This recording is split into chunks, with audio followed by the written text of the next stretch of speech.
En 1994, j'avais décidé de faire un commando face à la liste Baudis, Raffarin, etc. Donc la liste maastrichtienne, et nous on était la liste anti-maastrichtienne. Et j'avais avec moi Jamie Goldsmith, qui était un milliardaire, un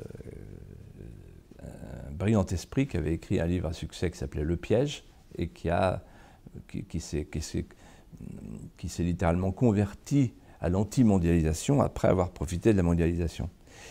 Il était mon numéro 2. Et puis il y avait aussi Thierry Jean-Pierre, il y avait Charles de Gaulle, non célèbre d'un porte-avions, etc.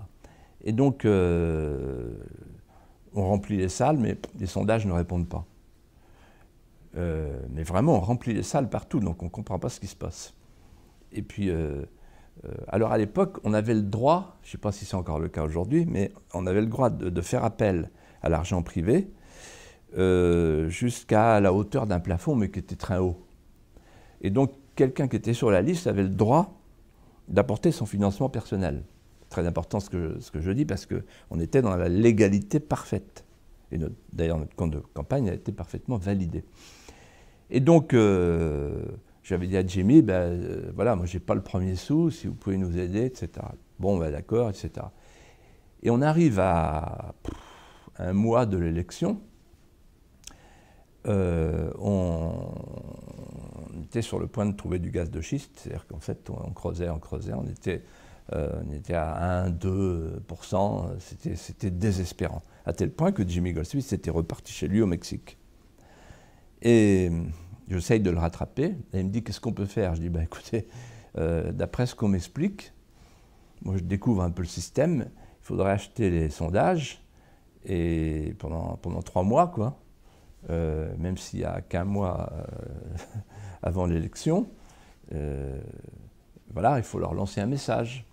Et puis peut-être, il me dit, mais pendant que vous y êtes, achetez TF1. Je dis, chiche.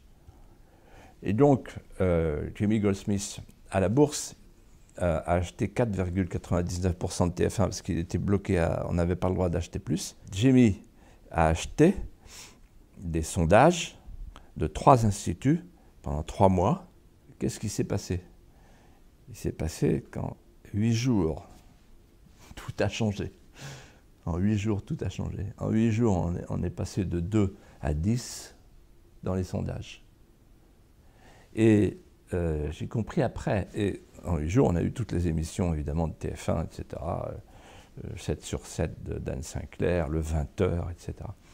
Et donc, en fait, ce que j'ai compris, c'est que pour faire de la politique à un haut niveau, il faut avoir un énorme budget. Ce n'est pas une question d'affiches, tout ça, de payer les avions, les trains. C'est pas ça, c'est les sondages. Si vous n'avez pas un gros budget de sondage, vous n'êtes pas dans l'offre, comme disent les sondeurs. C'est-à-dire, ils vous mettent dans l'offre si vous payez. Et en fait, les sondages qui paraissent dans les journaux, ils ne sont pas achetés par les journaux. Ils sont achetés par les hommes politiques, par les partis politiques.